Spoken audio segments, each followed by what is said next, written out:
Service here sucks. Please raise your hand if you have been personally victimized by the show Yellowjackets. Hello, Internet. I'm Ren, and today I want to talk about Yellowjackets Season 3, Episode 6, Thanksgiving, parentheses, Canada. This is going to be another low-maintenance review, so again, no script, just me, my notes, and my hyperfixation. This episode was a doozy, so let's get right into it. And of course, spoilers for Yellowjackets up to this point, you have been warned. The episode starts with a flashback to Jackie warning Shauna that someone's trying to hurt her. Someone's trying to hurt you, Shauna. As she arrives home and finds Queen of Hearts playing, which is notably the same song that was playing on the blackmailer's phone in the bathroom earlier this season. She finds a worried Jeff. I was about to call the cops. You know how I feel about the cops now. I love Jeff. He has so many great lines, but I think this might be my favorite one of this season so far. Shauna then tells him what happened to Lottie.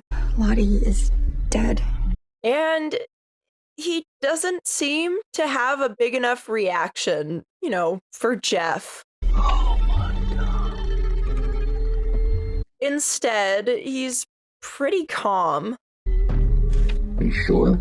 Like he seemed more shocked about the whole book club thing. What? There's no book club? But we'll be back to talk about this subdued reaction later. Callie overhears and seems pretty distressed. I'm saying that Lottie was murdered. What? No. So she runs and gets Shauna the tape, which she hasn't even listened to. I didn't listen to it. I don't know how, but maybe whoever sent it had something to do with what happened to Lottie. Are you kidding me, Callie? Like you didn't go to a library or something? Rookie mistake. Shauna freaks out and decides to immediately get her family out of that house. Both of you, pack a bag, just the essentials. Someone is trying to kill us. They head over to the Jolly Hitcher, the local hotel. Back in the teen timeline, Ben is looking rough. He has seen better days. Natalie brings him food, and he basically wants to know why he's still alive. Why am I still here? She tells him he's been spared, which, with the condition he's in, is just a wild thing to call it. You were spared. So what, someone has a bullshit vision and I get to suffer indefinitely? And oh my god, she looks at his wound. I'm not gonna make you look at it again, but it's bad. It doesn't even look like it's festering or anything, it just looks horrifically painful. Ben basically asks her to straight up kill him. Maybe you could just kill me. Stop. No, really. And she says she can't because they need the hope they get from him being alive and supposedly being their bridge to civilization. And there's no way that I'm taking away their hope of going home. And she says that she's their leader. You always know what needs to be done. Yeah, I'm their leader. Which is interesting. And we get a montage of Natalie bringing Ben food. Eat. Eat. Eat. And Ben begging her to kill him in all kinds of different, somewhat grisly ways. The gun would be quick. And I'd say what? They tripped and shot you? Cool. Love this. I need a bath. You could take me down to the stream. It's slippery down there. Great show. Eventually it culminates in Ben confessing to having burned down the cabin. I did it. You know that? I tried to kill you. Claiming to have done so by sticking rags in holes in the walls and then lighting them. I took the matches and I lit a couple of rags and I shoved them into some cracks in the cabin walls. And I'm not gonna lie, his delivery of this confession does have me wondering. I tried to kill you, Nat. All of you, but especially you. At this point, I do still think he ultimately was not the one who burned down the cabin. My money is on either Other Tie or the Wilderness, or even just something like a spark from the fire or a knocked over candle or any of the other number of fire hazards that could have caused this to happen. But it does sow some seeds of doubt. I hid in the woods. I smelled the smoke and I waited to hear your screams. And while Natalie says she doesn't believe him, I do think it rattles her a bit as well. I don't believe you. But he also asks her to keep her promise to execute him. You sentenced me to death. Now you need to keep that promise. It's brutal and clearly has an immediate effect on Nat, who decides she's no longer going to be the one bringing him breakfast. Add bring Ben breakfast to the chore list. I'm over it. Van and Ty discuss how it's getting cold and winter is approaching. And winter is coming. It's getting so cold at night already. We're gonna have to spend another winter here. And if this episode actually does take place during Canadian Thanksgiving, then we are looking at around mid-October. And in parts of Canada, that actually is early enough to have potential for snowfall. So winter really could be just right around the corner for the girls at this point. And we do see that the leaves on the trees seem to be turning. So a lot of time appears to have passed between Ben's almost execution and where we are now. They also remark on Shauna and Mel. Do you think Mel has to wear Jackie's clothes when they make out? And make a couple of kind of cruel jokes about Jackie. She definitely makes Mel call her shipman. Although it does continue to validate my theory that Shauna was totally in love with Jackie, but I digress. Ty does note that Shauna seems to be doing better, though. I don't know. Shauna seems happy. Yeah, hardly. She seems better. And, I mean, I guess, to a point, but we'll see. In the present day, Misty seeks help from Carl, another citizen's detective, to help her analyze the samples she took from underneath Lottie's fingernails. It's just some biological material collected from under the fingernails of a Doberman. What? Does the police know you have this? Walter wildly miscalculates and sends Misty some angry texts about Shauna, who is no longer communicating with him. Not understanding it was probably the weird-ass request for her DNA that created this situation rather than any intervention from Misty. But Misty lets him have it. This is my investigation. In the most Misty way. Gosh, I love her. Put that in your pipe and smoke it. Wait, hold on. Is this a callback to this line from Walter in season 2? Maybe I'm just a bored Moriarty looking for his Sherlock. Because that has some interesting implications regarding Walter transitioning into more of an antagonist role. Then we check in with Shauna and Jeff. And Jeff speculates whether it could be what he read in Shauna's journals. So, how bad is it? It's like the stuff from the journals? Which does make me wonder what all made it into the journals. Shauna tells Jeff that she really doesn't know what's on the tape. I've had it for 5 minutes. I don't even know how to play the stupid thing. I need the truth. But they're both pretty certain it's connected to what happened in the wilderness. Well, we know it can't be good, and that it's almost definitely connected to something from back then. They have a conversation about trust. I am not going to let anyone hurt you or Callie, but I need you to trust me. I don't think Shauna's really earned any at this point, but okay. Like you murdered someone? I stabbed him, and now he's dead. I mean, I guess neither has Jeff. Damn FurnitureFam.com, they are like running me out of business. So you blackmailed us? But sure, you know what? If they're gonna trust anyone, it might as well be each other. Yeah, fine. But I need you to trust me. Okay, deal. Shauna calls Ty to talk to Van. Hello? I need to talk to Van now. So call Van, I'm busy. You know, because they're not friends like that. You know that Van and I aren't friends like that. Which does seem actually pretty accurate to the interactions we've seen at this point. And she is correct that they're together. Besides, you're probably less than 5 feet away from her right now. Because they are basically attached at the hip these days. It's for you. And she ropes Van and Ty into helping with the tape. We have to find out what's on this tape. And Shauna tells Van what kind of tape it is.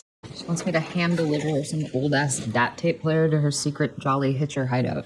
The two of them were enjoying sort of a luxury hotel experience with masseuses and room service. We have the filet mignon, rare, a bacon cheeseburger with fries, and 2 Maine lobster. Ty notably ordered like all the meat, like so much meat, like an outrageous amount of meat, including a rare filet mignon. Did I somehow manage to knock you up?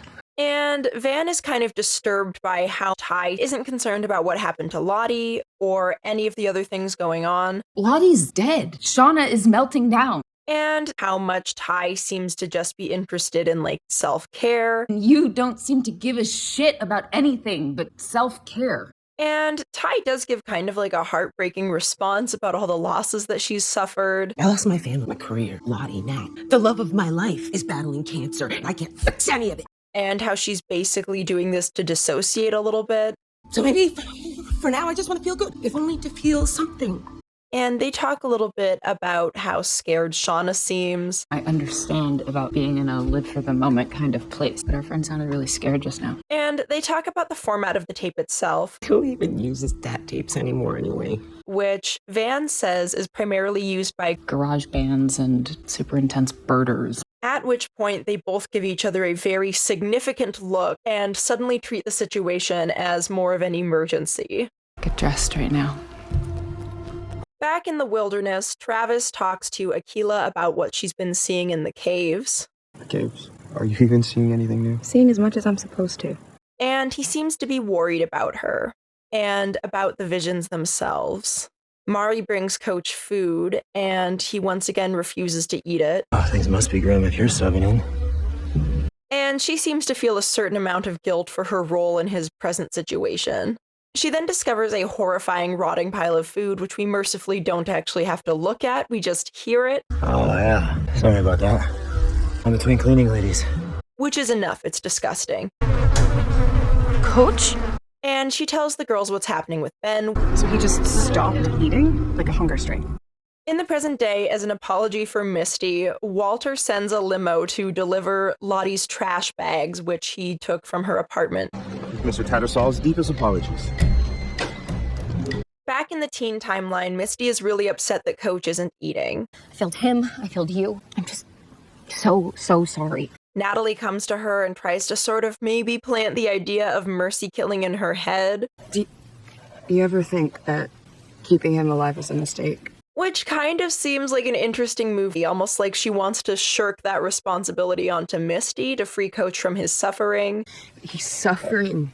Misty, he needs our help. And this is going to help him. But at Lottie's suggestion, Misty is actually making preparations to force feed Coach instead. I can't believe Lottie thought about this before me. The definition of his cheekbones has definitely become more pronounced.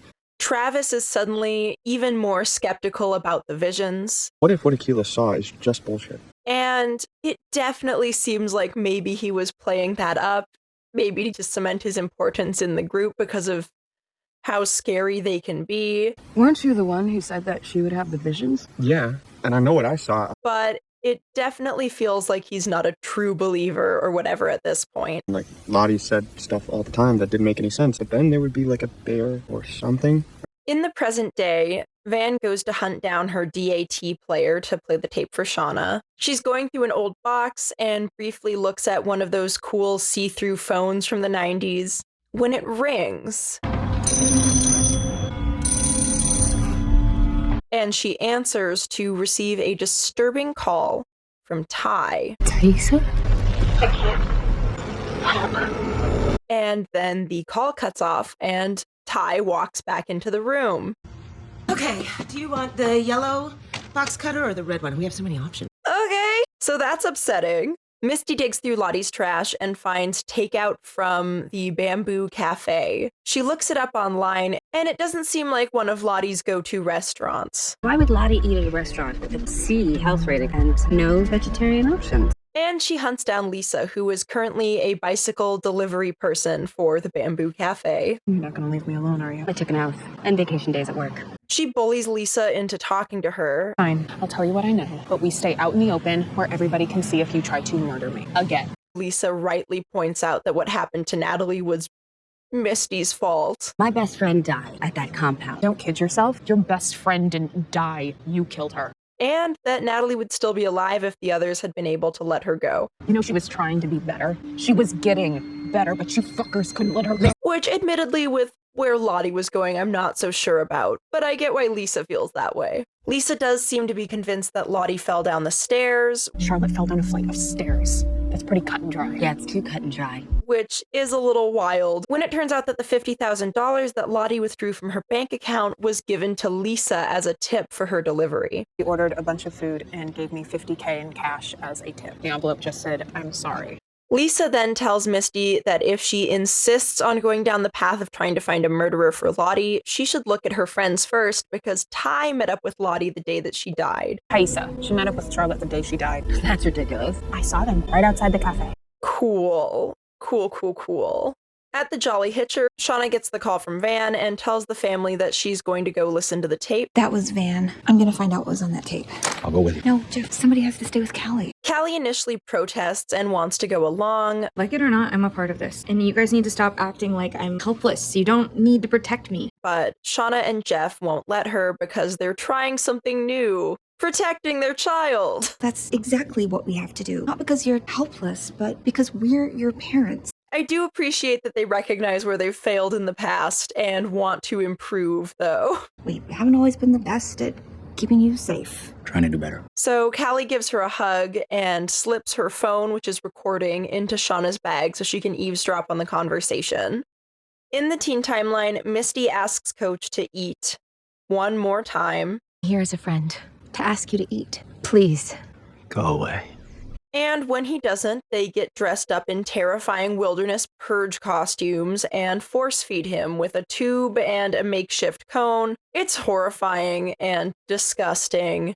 And I think the use of the costumes is really interesting because this is the first time we've seen them all in full costume like this. I think it's to basically create an almost imaginary alternate version of them that they can morally separate from themselves when they do depraved things like force feed Coach to keep him alive against his will. And just the force feeding concept is horrifying. If you've seen the show Say Nothing, they have some brutal, medically administered force feeding scenes that are tough to watch. And this, I can't imagine suffering in the wilderness and having to endure that. It's awful.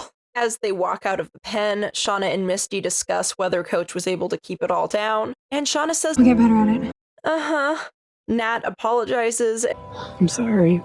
And Coach asks, Why can you not just let me die? and she just says, We just can't.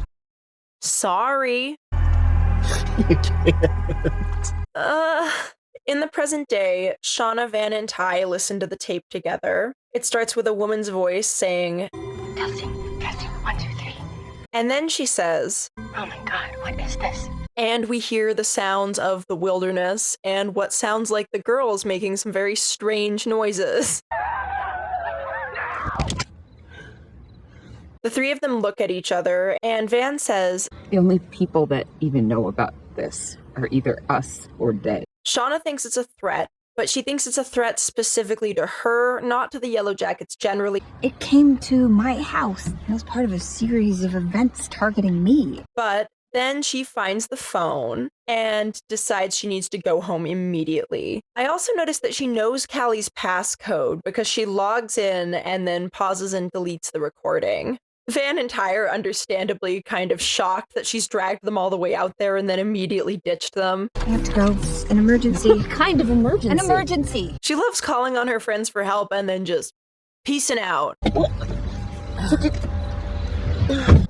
the fuck? Akila is back in the cave trying to see some more visions, and she sees the girls dancing around in their camp, and suddenly they disappear, and this weird bear puppet thing shows up and suddenly develops a third eye, and she freaks out a little bit because she doesn't know what it means. It's also worth noting that at this point, Lottie is struggling to connect with the wilderness. It's no longer talking to her. Answer me. Please. Please. That night, Natalie sneaks out to Coach's pen. Travis, who is standing guard, initially doesn't want to let her through, Please don't do this. You know they won't forgive you. but she convinces him, I have to do this if nobody else will. and Travis lets her by, I'll keep an eye out for now. Hurry. Someone's about to rush. and Natalie enters the pen, takes out a knife and approaches Coach, and he kind of like shuffles towards her. He doesn't resist at all. Please. And he thanks her. She stabs him, and he takes his last breaths. And it is brutal. I mean, Steven Kruger and Sophie Thatcher just act the absolute hell out of this scene. It's incredible. And the sun rises, and Natalie is immediately caught leaving the pen. Oh my God, what did you do? And she tells them that she kept a promise. Holy shit, Nat, what did you do? Kept a promise.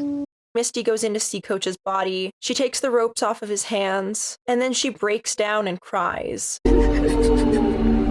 before abruptly shutting it down. Stop it! And then she kisses Coach and says goodbye. And there's this weird tonal shift.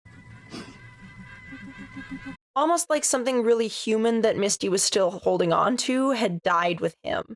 And Shauna has her coup because the girls are pissed. We put her in charge, and instead of doing what was right for us, she did what she wanted to do. Shauna says no more trials. No more trials. She's obviously guilty, she just confessed. And Lottie says that Shauna will lead them. I think it's obvious what happens now. Shauna will lead us. And while they wonder what's going to happen to Natalie, Shauna says, I get that you guys are angry, but we are still a team. People die out here, we honor them. So tonight, we'll honor Coach Scott too. And then cruelly decides that they're going to have Natalie butcher Coach the way that Shauna did Javi. What about Natalie? She's just gonna get away with it? Natalie will prepare the feast. And it seems like a very specific revenge that Shauna is almost excited to put on Natalie. Meanwhile, in the present day, Jeff and Callie are playing poker, and Jeff calls Callie's bluff. I'll call. Oh, it's good. And loses. I think I just got. And it almost looks like Jeff has some scratches on his hands. And then Shauna comes in and has a one-on-one chat with Callie because she's furious. Recording my conversations. Are you serious? But Callie argues that she's the same age Shauna was when she was in the wilderness, and that she has the right to know what's coming after them. I have a right to know what's coming for us, too. What would you know about it? You're a child. The same age you were. And then she absolutely guts me and everybody else when she tells Shauna, I just want to be close to you. I thought you wanted that, too. My heart. She then stalks off and undeletes the recording that Shauna deleted. Back in the teen timeline, Nat is preparing for her grisly work with Coach, and Shauna comes to give her some tips. You'll want to start with a joint. It helps me to cover my eyes, but I know what I'm doing. And she helps cover Coach's face. Here, for you, this will help.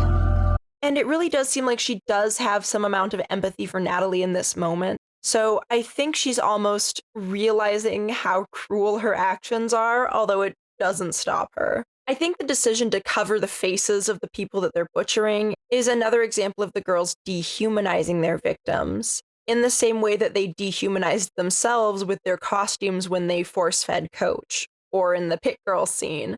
Meanwhile, Van is Googling how long do DAT tapes last outdoors, when Ty wakes up with what seems to be a night terror. Please, you gotta help me. Before suddenly becoming calm and lying back down, and then casually asking Van, Why are you still up? Uh-huh. Misty also sends Ty a text letting her know that she would like to talk. She receives the DNA results from Carl, but doesn't really know how to make anything of them, so she shares them with Walter, who she seems to have slightly forgiven. I can't make anything of this. Maybe you'd have better luck. Meanwhile, in the teen timeline, it's the night of the feast. Mari does confront Natalie. What you did for Ben, too, Ben, you shouldn't have done it. Again, I really think this is mostly about Mari's guilt because, of course, Coach wouldn't have been in this situation if she had kept her mouth shut, if she didn't tell them how deep the hole was, if she didn't immediately sell him out. He could be back happily in his cave eating his survival rations. Everyone eats a bit of Ben. Misty hums Breakfast at Tiffany's, I think. And Lottie says that the whole thing is wrong. This is wrong. This is not what's supposed to happen. Lottie starts screaming. The trees start screaming. And they sing with the tree screams. Sing. You know, by yelling along with them. Lottie thinks that she sees Ben and seems pretty freaked out. No! And then a pair of randos approach. Hello. Yup. The girls freeze, and there's this moment of like looking at each other and realizing that they've been caught. And the male rando kind of looks to his left and sees the Ben head, which has been prominently displayed for the feast. What the fuck? Oh my god! And that's the end of the episode. So, that was a lot. Let's talk some theories. Everyone in the various forums and groups has been referring to these two randos as the Bird Watchers. And that makes sense since Van's mention of Bird Watchers using DAT tape was what immediately made it click for her and Ty that this was something associated with the wilderness. It's like garage bands and super intense birders. The Bird Watchers are done for. That's my opinion. I think there's no way in heck these two are going to make it out of the wilderness. You don't really get a good look at female Birdwatcher, but I have also seen rumors that she could be Pit Girl. I do think it's unlikely, but at this point I wouldn't rule anything out. The birders are also dressed like stereotypical scientists or zoologists, so I think that's a pretty good assumption that that's who they are. Regardless, it's shocking, these two people just coming upon them in the woods, which leads to further questions like how close actually are they to civilization? Because it doesn't actually mean that they're close. I've been canoeing places you have to take a small pontoon plane to get out to. There's lots of very remote wilderness in Canada that people do occasionally show up in, but that aren't actually close to civilization. One theory that I think is really interesting is that Walter could maybe be related to the birders. I saw someone comment that the name Walter Tattersall is the name of a real-life zoologist, so I looked him up. He didn't study birds, he studied crustaceans, but that's still an interesting connection. Walter does also seem to know a lot about birds. He knows how to bathe Caligula. Wednesday. On Wednesdays, you and I clean Caligula's cage. And it would explain his interest in the Yellowjackets and the strange dark turn that his own life seems to have taken. One related theory I saw is that Walter might actually be the blackmailer. One piece of evidence someone gave for it is that Walter had access to Natalie's storage locker. I figured there was a high probability of her keeping a storage unit in the area. I did some digging, and that's the key. And there is a bag in Natalie's storage locker that looks somewhat like the bag we see on one of the birders. I'm not sure the bags are an exact match, but it would be interesting. So yeah, I think the birders cooked. They're cooked. That's it for those poor guys. But I do wonder if by killing the birders, what's going to happen is someone's going to send a search party after them that will eventually find the girls and Travis and bring them back to civilization. And would explain even beyond what they did in terms of hunting each other, why they feel the need to cover up what they did in the wilderness. Killing two innocent random people even further escalates the depravity, and killing Coach was bad enough. And regarding Ben, I do think it's interesting that through this method, he could still kind of be their bridge to civilization, insofar as by killing him, they triggered the need to kill the other two. And by killing the other two, they trigger the search party that eventually finds them and brings them home. Though, of course, they would get home a lot faster if they hadn't killed Ben, because then these randos could presumably just help them get back to civilization, none the wiser regarding the cannibalism. Or if they had even killed Ben during his initial planned execution, he presumably would have long been eaten and disposed of by the time these two would come upon them. Although, maybe they wouldn't have been found at all by these two if they weren't having their loud, weird nighttime celebration. So it's possible this whole situation that unfolded with Ben had to happen exactly the way it happened to get them back home. I still hate it, though. Ben deserved better. Look how they mess with my boy.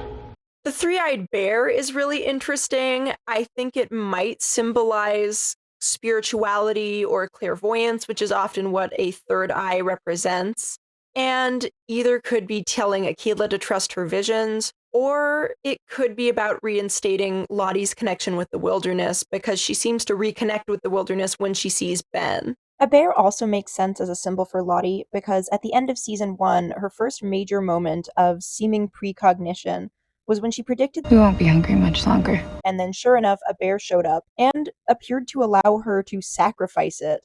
Shauna got the coup she wanted, which I did predict all the way back in my first video for the season. But I do think she's going to get some flack for this unfortunate situation with the birders, which was created by the feast that she suggested. So I do wonder if the group is going to be divided and might split into factions as a result of people's different reactions to these new revelations and their current situation. And finally, once again, the mystery of who killed Lottie is of course still at the top of everyone's minds. I do think other Ty is somewhat likely, but is also a likely red herring, considering the revelation about her meeting with Lottie that we got from Lisa. And also with the knowledge that it seems like Other Ty is in control now. Other Ty may have been in control for most of this season. I almost wonder if Other Ty has been in control since the end of season 2 when she seemed to take over during the hunt. However, I am moving Shauna and Callie lower on my list of suspects. They both just seem really distressed about what happened and interested in finding out, and I think that we would see more hints that they were involved or more hints of suspicion. But now I am starting to wonder if maybe it was Jeff. If Jeff got rid of her to protect Callie and Shauna, maybe he followed Callie and saw her shopping with Lottie and decided that Lottie had to go. I'm not sure, but it does seem like his reaction to finding out Lottie died wasn't what you would expect from Jeff. Lottie is dead. Who is typically prone to freaking out about things. Of course, it could still be Melissa, the mysterious blackmailer if it isn't Melissa, Walter, although I think that's less likely, and I'm still rooting for Card Guy. I think Mr. Matthews is somehow involved, so I could see it being something to do with money. I think there's also a possibility that it actually could have been multiple people, maybe associated with the cult, because Lisa mentioned that when Lottie placed her food order, she ordered a lot of food. I saw her, she ordered a bunch of food and gave me 50K in cash as a tip. Maybe the food was for whoever Lottie was rehearsing the apology for, because I don't think it was for Lisa since she just wrote it on an envelope. The envelope just said, I'm sorry. I think if she rehearsed an apology, she would go through with it. She really doesn't seem like the type to chicken out to me. But apparently we will know by the end of the season, so we won't have to wait too long. I am absolutely dying waiting for the next episode. I can't wait to see which of my theories are correct and which ones aren't, but that's all I have for you for now. What do you think is going to happen to the birders? Who do you think is responsible for what happened to Lottie? Let me know in the comments down below. Thanks for watching, everyone. Like, share, and subscribe for more videos. See you next time. Wiedersehen.